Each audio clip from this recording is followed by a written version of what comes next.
período sombrio do século XX. Desaparecidos políticos. Tortura. Repressão.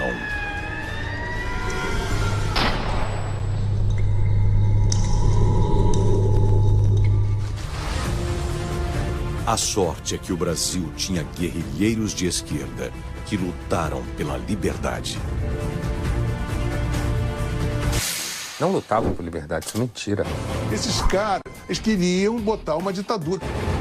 Queriam uma ditadura revolucionária, comunista. Era uma ditadura militar, armada. Qual é o argumento contra fuzis? A esquerda brasileira, que se diz ter combatido pela liberdade, mente.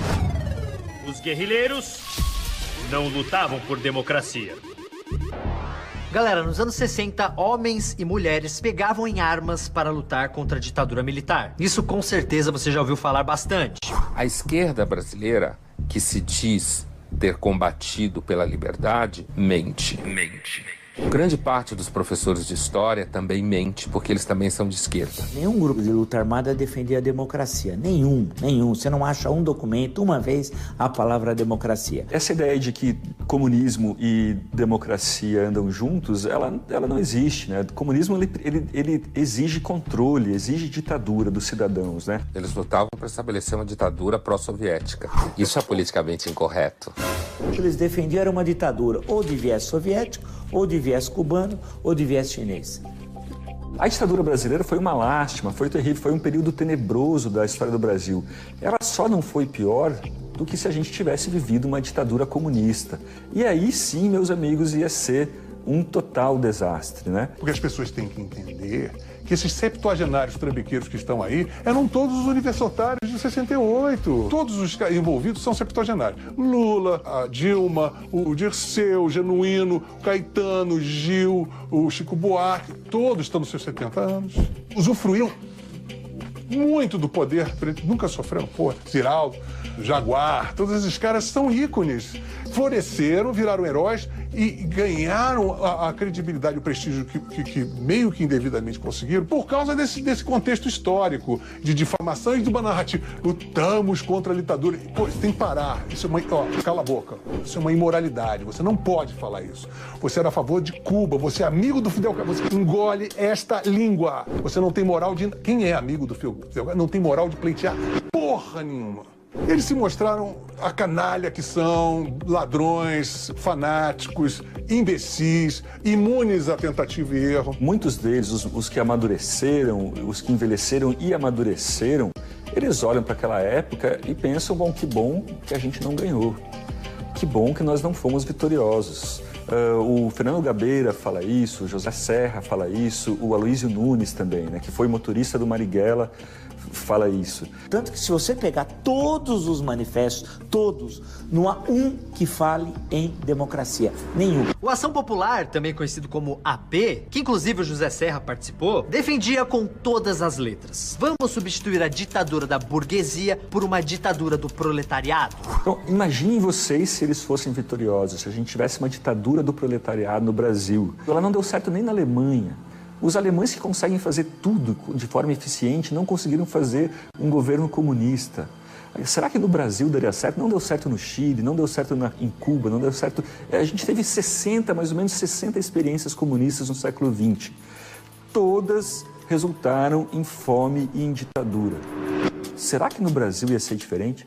O objetivo do PCBR, Partido Comunista Brasileiro Revolucionário, era bem claro e nítido: instalar um governo popular e não a chamada redemocratização. Os anos 60 foram o auge da Guerra Fria. O mundo estava dividido entre capitalismo e comunismo, e esse debate, obviamente, chegou até o Brasil. O mundo, além dessa divisão, que é uma divisão de modelos de vida, de mundo, modelos de humanidade, ele também estava vivendo um processo de transformação temporal muito significativo, né? A juventude estava entrando na era do sexo sem repressão, na era da disseminação de drogas de uso cotidiano, mais estética mesmo, conceitual, de linguagem, de música, de tudo. Então isso tudo criou ali um caldo muito grande abriu muitos caminhos. Mas aquele movimento dos anos 60 só pegou porque virou calça jeans. Só pegou porque virou calça jeans, porque os hippies conseguiram vender calça jeans para todo mundo, camiseta rasgada, lenço na cabeça, estilo de vida descolado. Tanto que hoje a calça jeans custa caro para burro e você já compra ela rasgada. Então, assim, a utopia dos jovens dos anos 60, na verdade, se transformou em estilo de consumo vendido pela publicidade. A gente tem que recontar essa história de 64 como se fosse um golpe militar. Não, os militares foram forçados a intervir, porque já estava uma baderna. O Jango decretou estado de sítio. Tava meio Venezuela, sabe como tá agora? Eu não tinha porra nenhuma, tinha caminhões chegando na rua para dar açúcar, víveres para a população. Não tinha água, não tinha luz, sabe? Então você vivia assim, reforma agrária. Minha mãe falava, ai meu Deus, eu acho que a gente vai perder o nosso sítio em Petrópolis, sabe? Essas coisas assim, que a classe média, pequenos terrores da classe média. O Jango era um fanfarrão. Eu não acredito que ele criaria uma ditadura no Brasil. Talvez o Brizola, talvez o Lamarca ou algum guerrilheiro mais linha dura, mas o Jango não. Que o grande erro da ditadura militar foi eles não terem, na hora, arrumado a casa, dissolveram o Congresso. Bota as eleições, tinha o Kubitschek, tinha o Lacerda, o Magalhães Pinto, tinha um monte de gente que poderia, o próprio Tancredo, você está entendendo? Que poderiam voltar a uma sociedade civil, etc e tal, e eles não ficaram com esse papel de vilões. Mas por que ficou para a história que os guerrilheiros lutavam pela democracia? A ditadura acabou, a esquerda tinha as redações de jornais, os centros culturais e as universidades. E com o tempo foi aumentando e agora tem as escolas também. Professores do ensino médio que ensinam que o José Genuíno lutava pela liberdade. O que é mentira. Mas eu peguei um colégio cujas características não eram de esquerda, mas a esquerda já tinha entrado de uma maneira subliminar. Você tinha que fazer música meio Chico Buarque. Na aula de moral e cívica, você tinha que cantar as músicas do Chico Buarque. Mesmo o Chico Buarque se considerou mal, um cacete. Ele era o bom menino, aqueles olhos azuis, doces, de meio. Ele era um bunda mole, nacionalmente reconhecido. Historicamente, a falácia venceu a história. A versão venceu o fato. E de que forma a versão venceu o fato? Você pega qualquer livro didático, hoje, que tem no Brasil, no ensino médio, por exemplo, vai estar lá escrito que a luta armada levou à democracia. A própria presidente Dilma, que participou num desses grupos de luta armada, sempre insistiu de dizer que o fim do regime militar deveu-se à ação dos grupos de luta armada. Nada, ao contrário, o fim do regime militar deveu-se a outras questões, da luta democrática e não da luta por um regime comunista, como um dos grupos, eram vários, um dos grupos que a senhora Dilma participou. Não há relação, portanto, entre luta armada e restabelecimento da democracia. Por que não há? Porque os grupos de luta armada não defendiam a democracia, defendiam um regime comunista. Você pode até não gostar, mas na América Latina e no Brasil, figuras de esquerda, como Che Guevara, ficaram extremamente populares. Álbuns de rock, capas de caderno, camisetas, adesivos, qualquer sindicato que se preze tinha lá a foto do Che Guevara. Por que a esquerda revolucionária ficou tão pop? Porque quando acabou a ditadura, a esquerda, ela sequestrou para ela toda a imagem de humanista. Ela gosta de dizer que ela combate com flores, de preocupada com o bem, de preocupada com o ser humano, quando historicamente, quem conhece um pouco de história sabe que os regimes de esquerda foram extremamente violentos. Extremamente totalitários. Aí morre o Fidel Castro, um monte de idiota. Pô, você não acha o Hitler um merda? Sim, Fidel Castro é um merda igual ao Hitler. É um genocida, é um filho da puta, é um ditador. Não, sabe, eu tenho uma metáfora horrorosa que eu digo que uma pessoa que publicamente se declara pró-Fidel é como se ele tirasse a roupa e fizesse um cocô em cima de um caminhão de trio elétrico. E não limpasse a bunda, diga-se de passagem. Por isso que o livro do Leandro fez tanto barulho.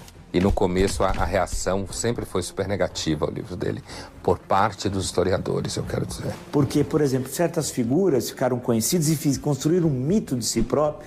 José Dirceu é um deles, né?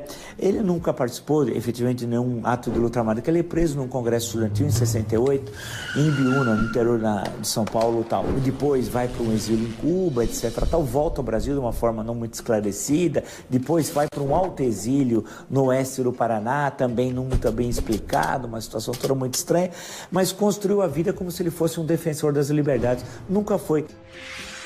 Mas a falácia em relação ao Zé Dirceu foi tão grande que depois ele foi réu e sentenciado no Mensalão e hoje, mais ainda, foi já réu e sentenciado a uma pena muito mais severa do que o Mensalão no Petrolão.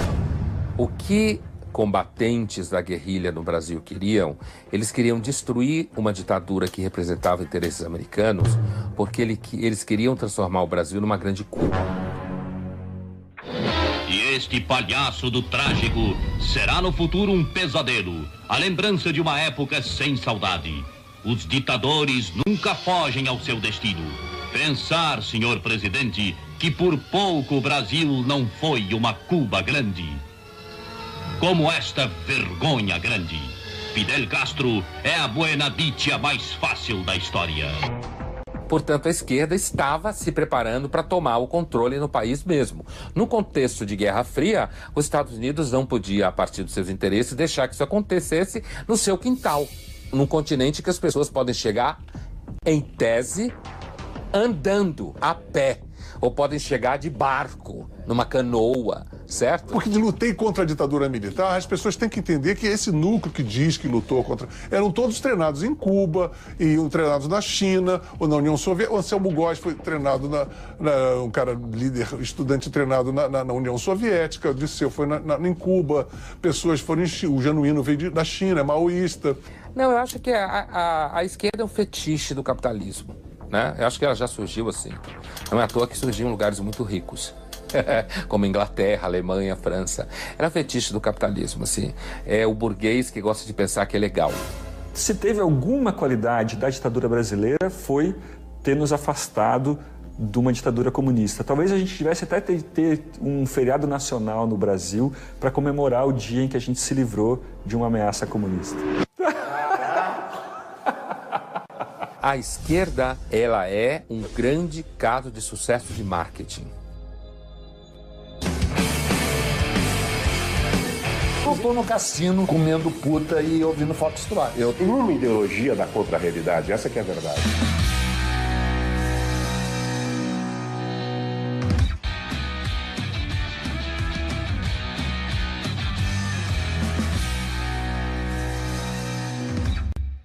O mundo estava dividido entre capitalismo e comunismo. E esse debate, obviamente, chegou até o Brasil. A esquerda brasileira, que se diz ter combatido pela liberdade, mente. Nenhum grupo de luta armada defendia a democracia, nenhum. Todas resultaram em fome e em ditadura. Será que no Brasil ia ser diferente? É um genocida, é um filho da puta, é um ditador. A esquerda, ela é um grande caso de sucesso de marketing.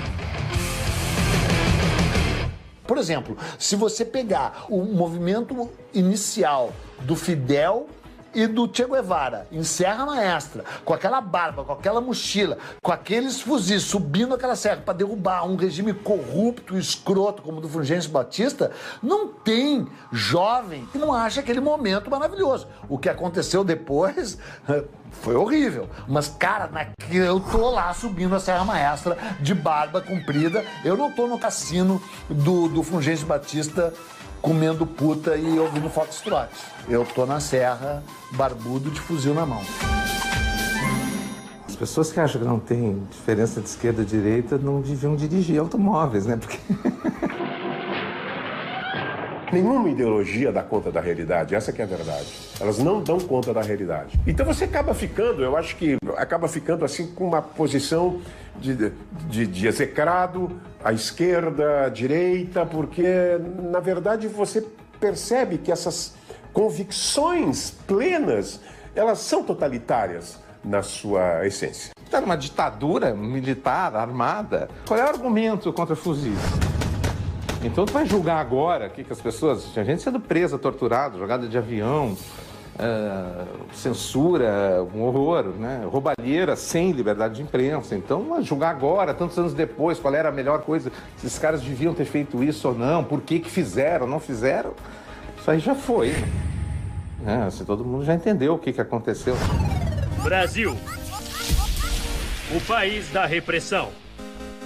Em 1959, Fidel Castro chegou ao poder em Cuba. O que ele fez foi mostrar para os jovens do mundo que era possível derrubar um governo de direita com uma pequena guerrilha organizada. A esquerda nunca foi democrática, especialmente quanto mais radical a esquerda, menos democrática é. Agora, ela se contrapôs a um movimento autoritário, ditatorial, de direita, que era zero democrático. A ditadura brasileira de 64 não inventou a tortura, a brutalidade policial, mas a qualificou tecnicamente, a modernizou no pior sentido, tornando-a mais efetiva, mais bárbara, portanto, e a ampliou.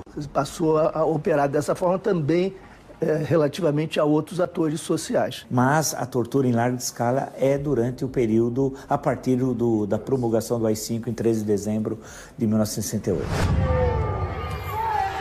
O famoso AI-5 deixou o governo militar muito mais duro. O Congresso Nacional foi fechado, o habeas corpus deixou de existir, que é você poder responder a um crime em liberdade, e o governo podia prender e deixar as pessoas na cadeia sem explicar o porquê.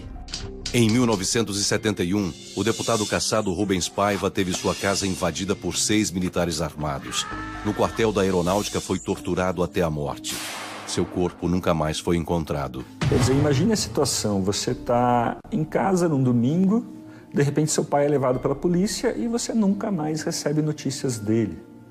Por anos e anos você não sabe se seu pai está vivo, se o seu pai ainda, se ele está preso, você simplesmente não recebe notícias por décadas. Quer dizer, isso é indesculpável, a gente não pode aceitar isso. Em 76, a famosa estilista Zuzu Angel sofre ao ver seu filho perseguido e morto pela ditadura. Morre em um acidente automobilístico até hoje mal explicado. Em outubro de 75, o jornalista Vladimir Herzog se apresenta voluntariamente para esclarecimentos no DOI-CODE. Sai de lá morto. Vladimir foi suicidado pelo exército. Ele sempre foi totalmente contra qualquer forma de violência. Então ele sempre criticou os movimentos da guerrilha, né, a luta armada no Brasil. Então a grande questão é que uma coisa não justifica a outra. Não é porque tinha atentado terrorista que tem que ter o pau de arara. E não é porque teve pau de arara que teve atentado terrorista. Eles seguem, na verdade, caminhos paralelos. A luta armada independe da questão do AI-5. Portanto, é uma falácia imputar uma resistência democrática aos grupos de luta armada e, segundo, dizer que eles existiram porque não havia mais espaço democrático. Mentira. Você pode criticar o que quiser a esquerda clássica, mas você não pode dizer que a esquerda clássica era covarde. A esquerda clássica foi pro pau. Foi pra... Mesmo aquela aqui no Brasil, que foi enfrentar a ditadura. Pegou em arma e foi pro pau. Em outubro de 68, aniversário de 1 ano da morte de Che Guevara, guerrilheiros brasileiros prestam homenagem ao herói comunista. Decidem fazer um ato revolucionário. Matar um inocente. O escolhido foi o oficial do exército americano que vivia em São Paulo, Charles Chandler. Charles recebeu tiros de fuzil na frente da mulher e do filho de 4 anos. 3 meses antes, guerrilheiros do Colina, grupo de Dilma Rousseff, decidem vingar Che Guevara. O plano é executar o militar boliviano que matou o famoso guerrilheiro. Eles dispararam 8 tiros a queima-roupa no homem errado. O major alemão Westenhagen perde a vida sem saber nem porquê. Ainda no ano de 68, guerrilheiros decidem colocar uma bomba em frente ao consulado americano em São Paulo. O jovem piloto Orlando Lovecchio perde a perna na explosão. Muita gente reclamava dos militares, mas pouco se fala do terrorismo dos guerrilheiros. Eu perdi minha perna por um ato terrorista, que eles consideraram um ato poético. Porque a cada atentado terrorista, mais ação repressiva do Estado. Mais o atentado terrorista, mais repressão por parte do Estado. Ou seja, houve uma espécie de aliança tácita entre a extrema esquerda e a extrema direita, né? Os dois que têm ódio, um processo de autoalimentação entre os extremismos, de um lado e de outro tal. Vários países tiveram anistias após ditaduras. O Brasil fez uma anistia única no mundo. A anistia do Brasil perdoou os agentes do Estado que cometeram atrocidades. Tiveram operações clandestinas, torturaram, mataram. Estão todos perdoados, a gente não pode investigar, a gente não pode conhecer essa história. Você na Argentina teve prisão de ditadores, mas aqui você não consegue sequer cogitar isso.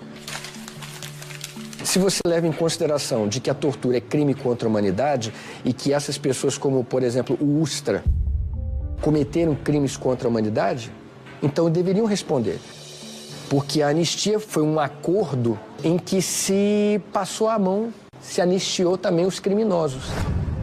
Se o Estado brasileiro não faz, não os responsabiliza, ele é cúmplice com esses crimes de lesa humanidade. O Brasil massacrou índios, até recentemente. E ainda acontecem algumas coisas terríveis. E ninguém é julgado por isso.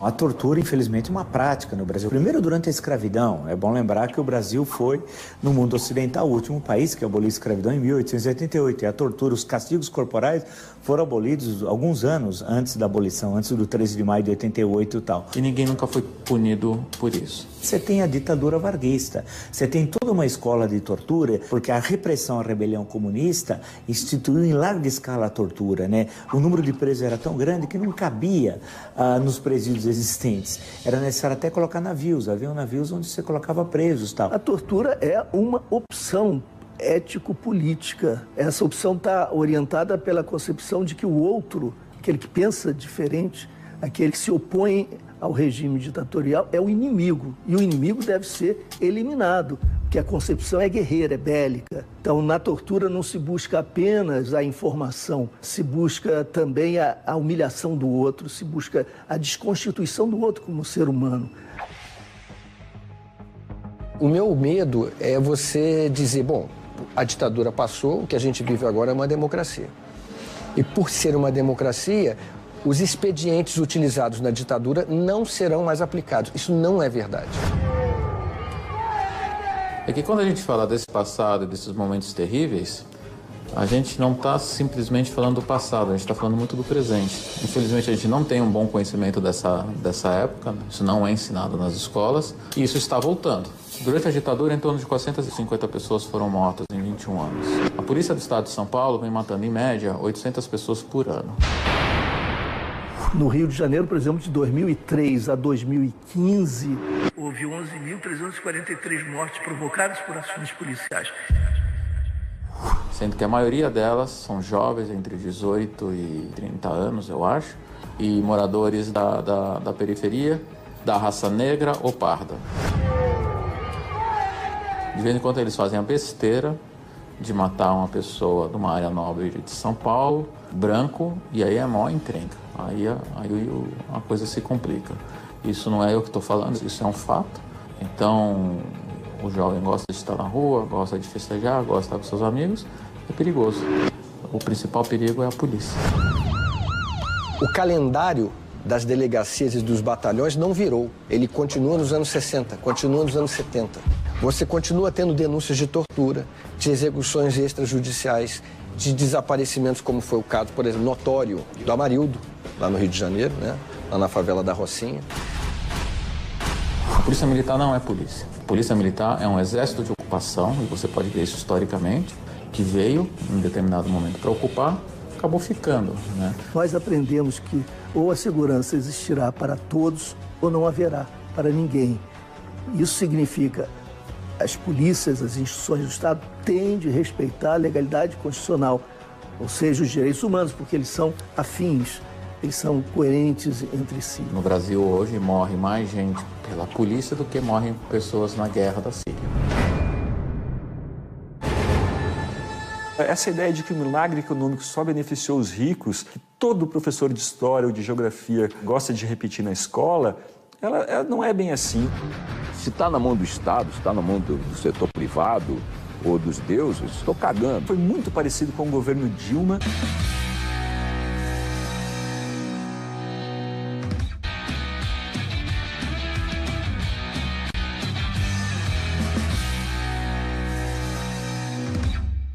Nunca antes na história desse país viu-se um desenvolvimento tão grande. Taxa de crescimento de 11% ao ano. Milhões de pessoas saíram da linha da miséria e uma multidão de pobres remediados passou a ganhar bem. O desenvolvimento humano cresceu 50% em apenas uma década. Expectativa de vida do brasileiro aumentou 9 anos. Foi ou não foi o melhor governo da história? O Brasil chegou a crescer 2 dígitos por ano.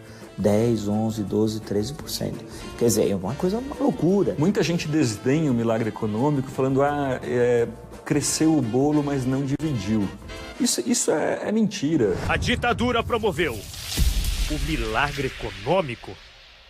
Quando se fala em milagre econômico que a ditadura teria promovido nos anos 70, estamos falando do número recorde do crescimento do PIB, o Produto Interno Bruto do Brasil. Em 2016, por exemplo, o PIB do Brasil não cresceu, ele caiu. Entramos então numa recessão. Já na época da ditadura, o PIB brasileiro chegou a crescer 14% ao ano, o que a gente chama hoje em dia de ritmo chinês de crescimento. O general Castelo Branco, o primeiro presidente do regime militar, ele liderou um processo de transformação institucional em apenas 3 anos, que é o maior do país, não é? Em seu período de governo, o Brasil ganhou o Banco Central, a legislação do sistema financeiro, a legislação do mercado de capitais, o Sistema Nacional de Crédito Rural, o Sistema Financeiro da Habitação. A expansão de empregos, isso nunca ocorreu na história, o desenvolvimento da industrialização, a ocupação do Centro-Oeste, as grandes obras de infraestrutura, por exemplo, as usinas hidrelétricas. Uma reforma tributária que foi a mais avançada da época,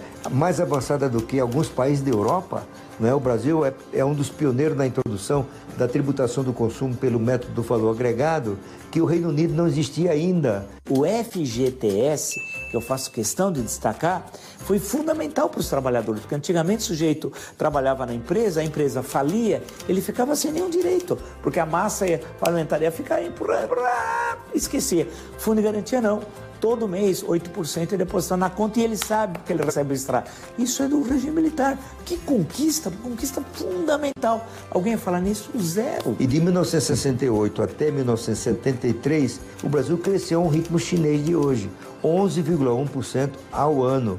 E em 1973, o Brasil cresceu 14% no único ano, né? O nosso regime militar, por exemplo, industrializou o Brasil. O da Argentina desindustrializou, né? Aqui estatizou a economia, o da Argentina desestatizou. Aqui ampliou as universidades federais, o ensino de 3º grau. Na Argentina, grande parte que da presença do Estado quase que sumiu dessa área e assim por diante. Essa ideia de que o milagre econômico só beneficiou os ricos, que todo professor de história ou de geografia gosta de repetir na escola, ela não é bem assim. O bolo aumentou, mas todo mundo melhorou de vida. O consumo de livros aumentou 800%. Não foi só a elite que comprou livros. A classe média também aumentou muito. Muitos pobres melhoraram de vida. O crescimento econômico ele costuma ser bom para todo mundo. Quando a gente viu, por exemplo, em 2007, 2010 no Brasil, no boom econômico da era Lula, muitos milionários surgiram no país, a classe média aumentou e muita gente saiu da miséria. Quer dizer, todo mundo está no mesmo barco. Quando o país enriquece, todos enriquecem junto. E tudo isso criou as condições para um excepcional ganho de produtividade que provocou o que se costuma dizer o milagre brasileiro, né? Esses são números ótimos, realmente. Só que dos anos 80, muitos de vocês que estão nos assistindo se lembram. Muitos, como eu, ainda nem tinham nascido, mas o Brasil estava passando por uma hiperinflação. Nunca na história deste país viu-se uma recessão tão grande. Hiperinflação de 83% ao mês, dívida externa nas alturas e o país não tem dinheiro para nenhum investimento social. Os militares deixaram esta bela herança para o país. Foi ou não foi o pior governo da história? Mas por que tanto crescimento em uma época descambou em uma superinflação na outra? Porque houve uma ênfase muito forte no aspecto físico da formação de capital. Esse é um problema que o Brasil teve, que se inicia com mais ênfase no governo Juscelino Kubitschek, no desenvolvimentismo do final dos anos 50. A sua dimensão imensa continental está sendo rasgada por estradas que ligam em todas as direções o solo brasileiro. As indústrias desenvolvem-se com uma rapidez extraordinária. A indústria siderúrgica, a indústria de automóveis.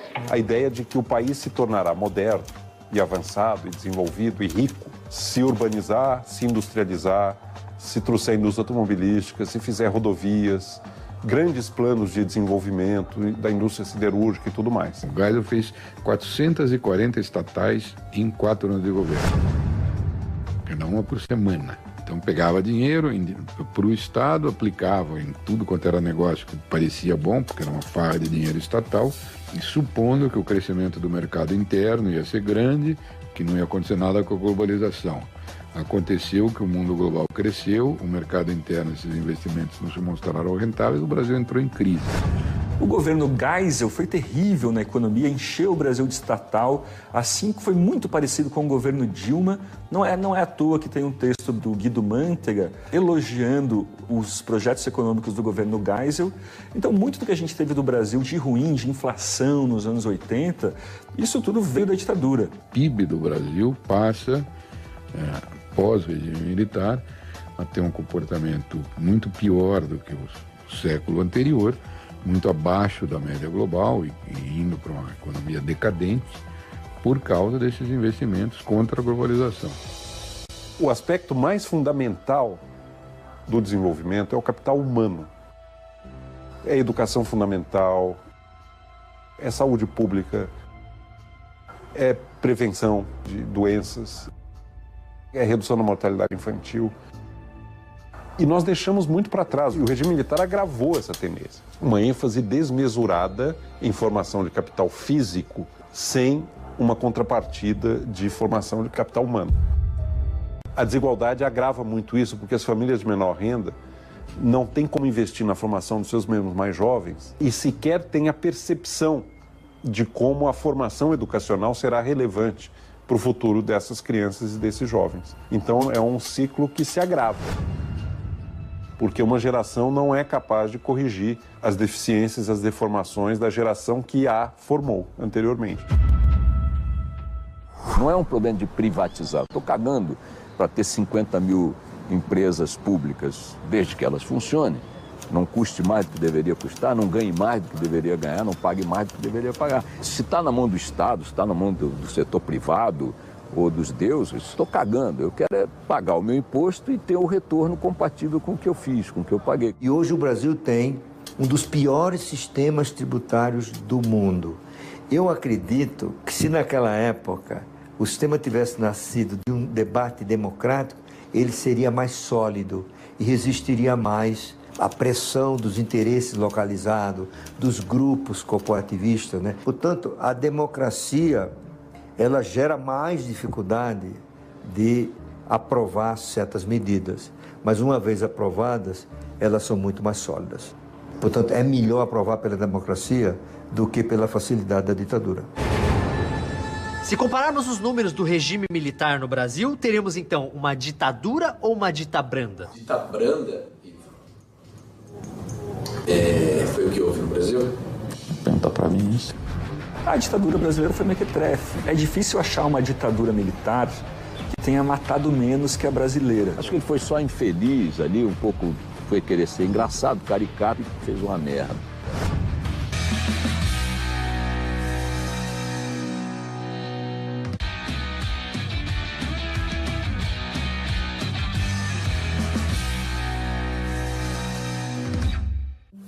Chile, 10 milhões de habitantes, 3 mil mortes pelo regime. Argentina, 20 milhões de habitantes, 30 mil mortos pelo regime. Brasil, 90 milhões de habitantes, menos de 400 mortes. Ditabranda? Foi o que houve no Brasil? Claro que não. Pergunta pra mim isso. Claro que não. O Brasil teve uma ditabranda? Branda, adjetivo feminino singular, significa pouca intensidade, falta de rigidez, antônimo de dura.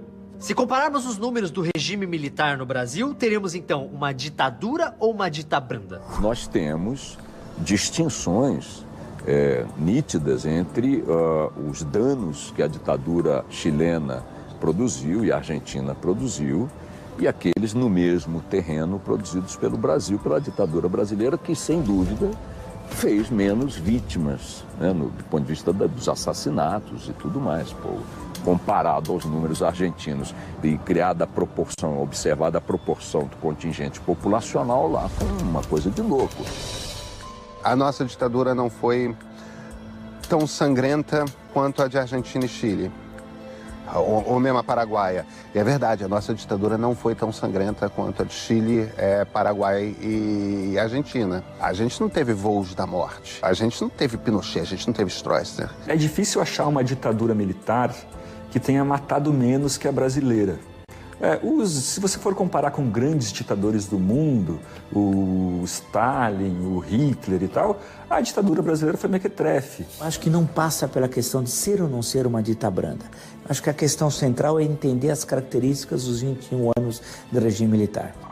64 a 68 não é possível chamar de ditadura o momento que você tem os festivais de música popular, como tivemos, com músicas conclamando até a luta armada como Caminhando, né, do Geraldo Vandré. Quando você tem o espaço para o cinema que nós tivemos na época, para o teatro, sempre crítico. Quando você tem um número de livros publicados, uma enorme efervescência cultural, crítica, polêmica. No período 79-85, não é possível chamar de ditadura. E por quê? No dia 1º de janeiro de 79, é restabelecida a imunidade parlamentar.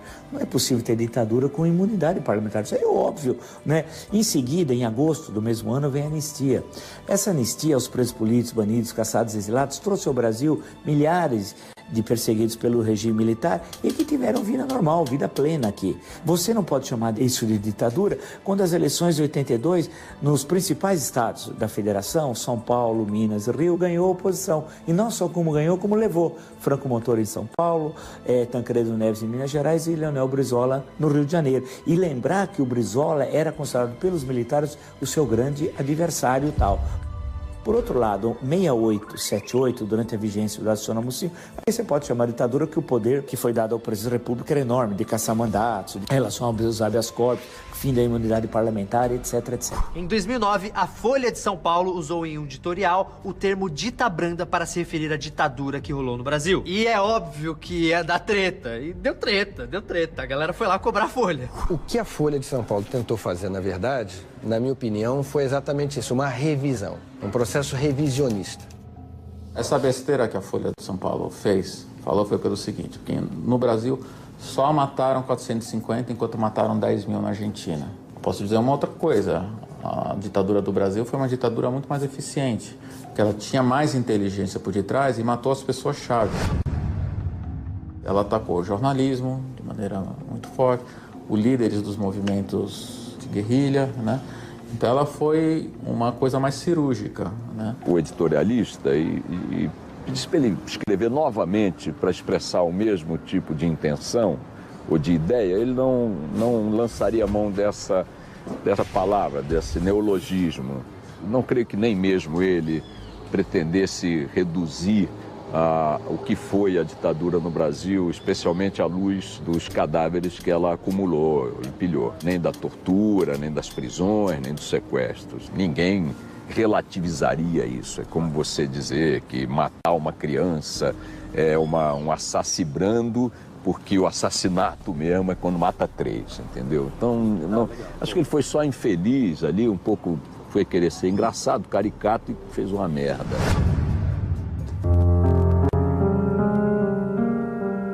O poder da charge se concentra no poder da imagem, né? A gente vive numa sociedade imagética em que as imagens falam mais até que a própria realidade. A charge é isso, é colocar a ideia na sua cabeça, queima-roupa. É por isso que incomoda tanto.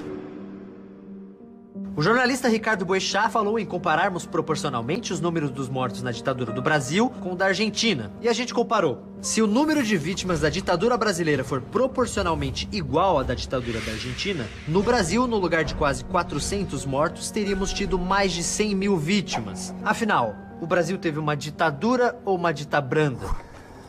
Cara, final dos anos 60 e início dos anos 70, os porões brasileiros foram barra pesada pra cacete. Torturou-se por sadismo. Basta você conversar com as pessoas, com os parentes, ou mesmo as pessoas que foram vítimas, que foram torturadas pela ditadura, para você ter a convicção de que pode ter sido muitas coisas. Branda não foi. Não, foi ditadura. Eu acho que uma verdade não afasta a outra. Uma verdade é: a ditadura brasileira foi uma das que menos matou no século XX.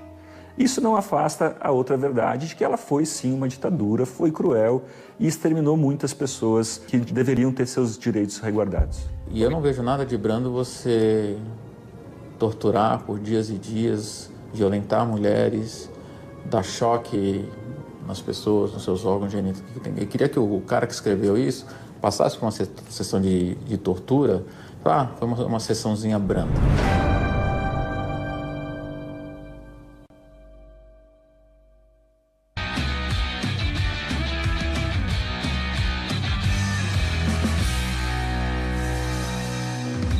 Mas a ditadura militar perseguiu e matou todos os brasileiros, vários brasileiros. Mas o Brasil cresceu como nunca. Naquela época que era boa. Não havia liberdade, havia censura na imprensa. Mas não tinha essa roubalheira que tem hoje em dia. Não tinha como saber, mas todo mundo roubava. A ditadura é uma página complexa, polêmica e de difícil interpretação. Provavelmente seja o momento de interpretação mais difícil da história brasileira. Porque na ditadura você tem vários planos ao mesmo tempo. Você tem de separar uma coisa do outro. E essa é a dificuldade. A ditadura cerceou, perseguiu, matou jornalistas, mas não os donos dos jornais. E tivemos uma ditadura ineficiente, extremamente corrupta, saiu fazendo obra faraônica que não acaba mais. Algumas delas absolutamente inúteis, como a Transamazônica, tudo dinheiro para fazer fortuna de gente corrupta. Quando você fala de democratização, redemocratização, você está falando para o sujeito do asfalto, para o branco, classe média, privilegiado, como nós. Agora, quando você fala do preto pobre da favela, esse nunca teve democracia. Nunca teve. Você, quando vê a ocupação militar de favelas por tropas do Exército, da Marinha, como foi no caso no Rio de Janeiro, ali não tem liberdade de expressão. Ali não tem liberdade de ir e vir. Ali continua a tortura, os desaparecimentos e as mortes. Os grupos sociais mais influentes politicamente só levam em conta, de fato, segurança pública quando alguma bala perdida cruza as fronteiras sociais, esses territórios apartados, típicos do nosso apartheid social. Para quem tem grana, tem sempre a democracia. Você pode comprar a democracia se você tiver o seu cartãozinho de crédito. Agora, para o cidadão comum, não. O cidadão comum, e principalmente o cidadão da favela, não tem democracia. Ele não compra isso. E tudo isso passa de uma maneira muito impune, né? Existe uma cultura, a mulher ganha menos, a mulher é encoxada publicamente. A gente tem que entender que isso são características da nossa cultura, ou seja, do nosso país, respondendo a sua pergunta. Eu acho, inclusive, que essa é a história que a gente tem que contar para os nossos filhos. A esquerda saiu dos movimentos sociais proletários, de gente com baixa formação, e virou coisa de PhD. Virou coisa de professor de filosofia, virou coisa de professor de antropologia. E professor, por definição, é alguém que não gosta de correr riscos. Ele não gosta de correr risco no trabalho, ele não gosta de correr risco com ideias, ele gosta de ensinar aquilo que a maioria pensa que está certo no mundo dos professores, eu quero dizer. Ele não gosta de ensinar alguma coisa que atrapalhe a sua carreira dentro da universidade, alguma coisa que seus pares não concordem com ele. Veja 2013. Na minha opinião, a esquerda perdeu uma grande oportunidade ali.